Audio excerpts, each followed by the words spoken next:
Assalamualaikum warahmatullahi wabarakatuh. Kali ini penulis ingin bahas soal oli PAO ya. Oli PAO itu merupakan oli kelas tertinggi di dunia otomotif. Ya, walau ada juga yang pakai kelas lebih tinggi, misalnya oli PAG untuk keperluan balapan misalnya, atau polyester. Tapi biasanya kalau untuk otomotif itu kelas tertingginya adalah PAO. Hal yang membuat oli PAO unggul itu adalah karena oli PAO itu punya shear stability yang baik, viscosity index yang tinggi, dan daya tahan terhadap panas yang lebih baik daripada oli grup 2, grup 1, grup 2 atau grup 3. Terutama yang dua hal ya, shear stability dan olinya yang bisa tetap cair walau suhunya minus. Oli mineral, oli grup 1, 2, 3 itu dari sisi daya tahan terhadap pembekuan itu lebih kalah lah ya dengan oli PAO. Jadi kalau oli PAO itu bisa sampai minus 58, minus 60 derajat. Itu dingin sekali ya. Sementara kalau oli grup 3 plus itu cuma minus 33 derajat. Memang sih olinya bisa bisa ditingkatkan kemampuannya dengan ada aditif yang namanya apa sih? Aduh, maaf lupa. Tapi aditif tersebut tujuannya adalah untuk membuat oli tetap bisa cair pada saat suhu dingin. Kalau nggak salah namanya point suppression atau gimana gitu. Jadi tujuannya adalah menekan suhu bekunya ya. Shear stability adalah sifat untuk membuat olinya itu kekentalannya tetap stabil, tetap bisa bertahan kekentalannya ya. Jadi kekentalan oli itu kalau dipakai terutama pemakaian kebut-kebutan RPM tinggi, itu oli akan makin lama makin encer. Nah, oli dengan shear stability baik itu akan tetap bertahan kekentalannya. Ini penting sekali terutama untuk pemakaian di dunia sport. Oleh karena itu pemakaian oli PAO kalau sekarang ini lebih banyak ada di dunia sport, di dunia balap, baik balap mobil ataupun balap motor. Jadi makanya ada yang ngomong kalau untuk balapan oli full sintetik itu sebenarnya yang dimaksud adalah bahan PAO ya. Kalau orang-orang zaman sekarang sudah nggak tahu ya bahwa seharusnya yang full sintetik itu PAO yang dimaksud, tapi orang sekarang sudah lupa. Jadi ya contohnya lah ada oli full sintetik tapi di botolnya tulisannya bahan grup 3 itu ada. Kalau kita lihat material safety datasheet juga bahkan ada ya oli yang tulisannya 100% sintetik tapi bahannya hydrotreat, yang terutama itu dari itu ya, contohnya lah untuk oli yang beneran kepake di dunia balap, oli Ipone itu ternyata yang dijual ke masyarakat, jual ke publik, beda dengan oli yang dipergunakan di dunia balap. Yang di dunia balap 0W40 itu ya, tapi yang dijual ke masyarakat yang 10W40. Dan kalau kita lihat material safety datasheetnya oli Ippone, itu kelihatan bahwa bahannya hydrotreat. Dan menurut penulis yang dipakai di dunia balap mestinya ya PAO. PAO sendiri dibagi menjadi dua ya katanya. PAO tradisional, PAO CPAO kalau nggak salah. Sama yang baru ada MPAO.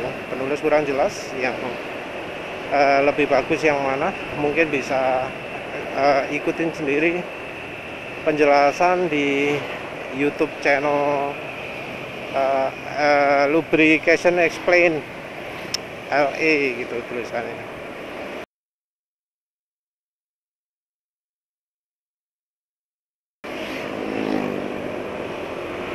Itu dijelaskan bedanya CPAO dan MPAO.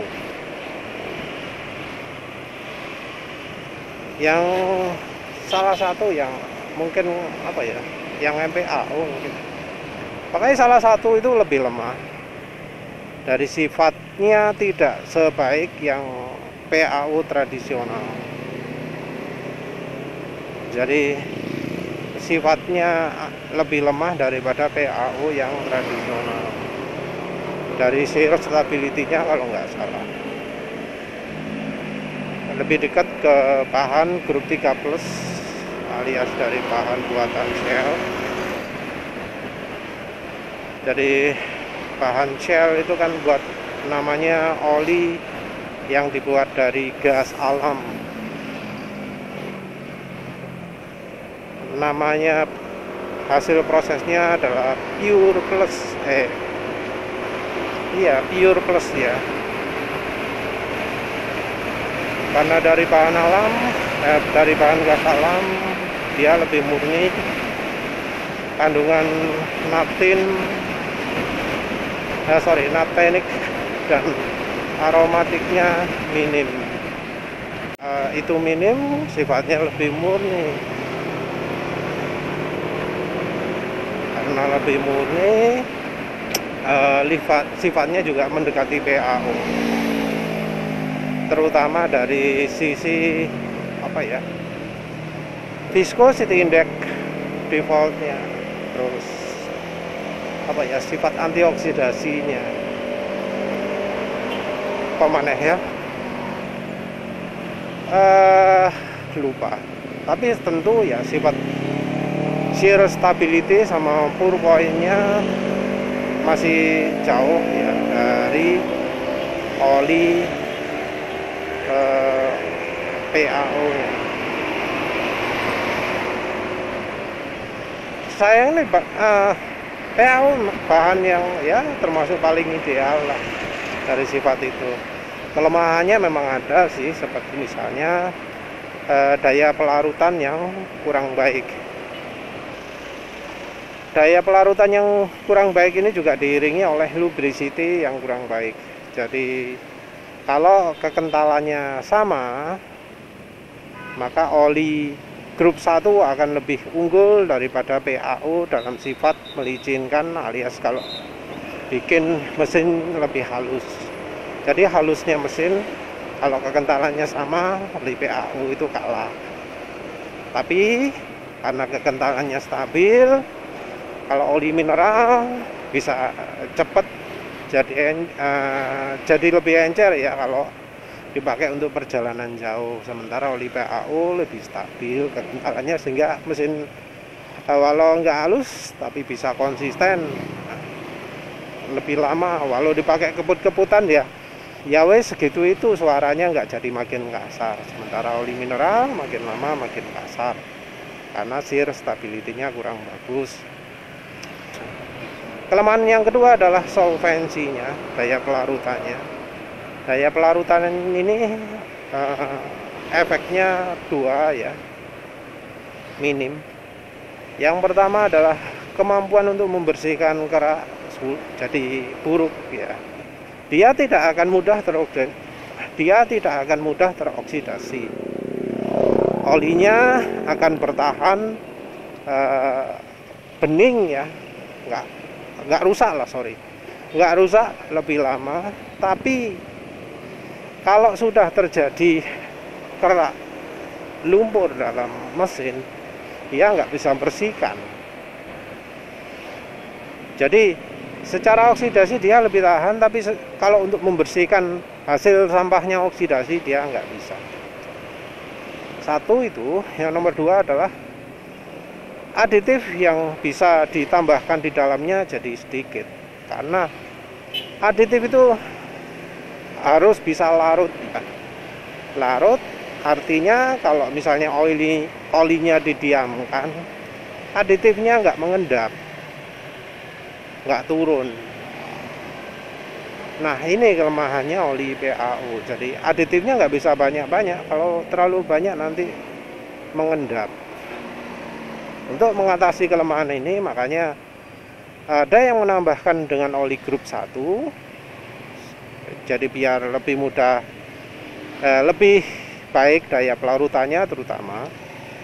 Ada juga yang menambahkan dengan ester. Jadi ester itu bukan sesuatu yang buruk ya.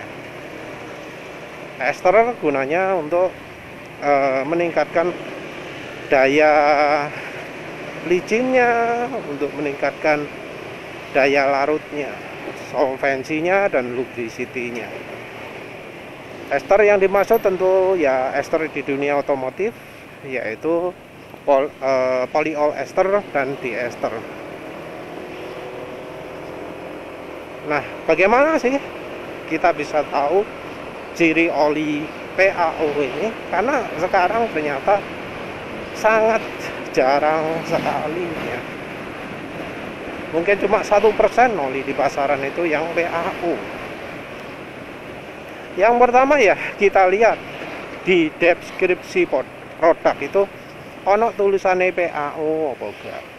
Jadi kita cari oli yang dibungkusnya ada tulisan PAO, atau di deskripsi produk ya, cari yang ada tulisan PAO-nya. Kita nggak bisa pakai tulisan full sintetik lagi, karena full sintetik sekarang sudah bukan PAO, sudah tidak mengacu ke PAO, tapi lebih mengacu ke strategi pemasaran, marketing ya, bukan dari sisi jenis kategori olinya, tapi dari cara pembuatannya. Jadi semua yang disintesis disebut sintetik. Jadi kalau oli bekas disintesis ya jadi sintetik juga. Nah, padahal butuhnya PAO ya. Jadi kita nggak bisa pakai acuan tulisan full sintetik. Kita harus cari tulisan PAO di bungkus botolnya atau di deskripsi produk di websitenya. Dan sayangnya juga PAO, disebut oli PAO itu nggak harus 100% ya. Ada yang cuma 10%, ada yang cuma 5% bahkan. Nggak harus banyak. Selain dari di tulisan bungkus atau website, bisa dari material safety datasheet. Kita cari bahannya, ada yang nyebut 0DC nih, ada yang DIC 0 ini, ada ya macam-macam lah ya. Kita cari tulisan itu ya. Kalau nggak ada ya kita cari tulisan dari kode CAS yang ada di material safety datasheet, itu mengacu ke bahan PAO atau enggak. Biasanya ada penjelasannya. Selain dari itu, kita bisa coba indikasikan dari angka pour point ya, titik tuang. Kita nggak bisa lihat dari flash point, karena flash point dari PAO itu termasuk cukup rendah juga ya, 210 atau berapa lah ya. Oli mineral maka kayak oli Shell Ultra itu malah lebih tinggi ya, 240 mungkin kalau nggak salah. Kita acuannya adalah dari datasheet pour point titik tuang. Kita lihat titik tuangnya berapa. Kalau oli PAO itu biasanya minus 50 berapa gitu. Kalau minus 42, minus 48 itu kemungkinan cuma semi PAO. Artinya PAO-nya sedikit. Tapi bisa juga ya, itu angka power point-nya, angka titik tuangnya itu kecil, rendah, karena sudah pakai power point suppression atau apa, angka untuk bikin power point-nya kecil. Sulit untuk membedakan ya. Ya memang harusnya ya, kalau pengen tahu bahan ya lewat analisa oli yang bisa dilakukan itu pakai FTIR. Jadi bisa kelihatan, oh itu bahannya PAO.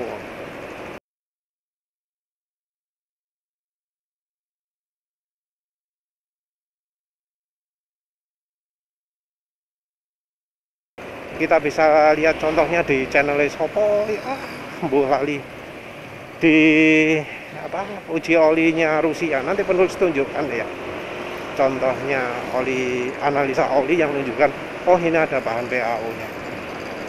Ya wes, itu saja. Terima kasih sudah menonton. Assalamualaikum warahmatullahi wabarakatuh.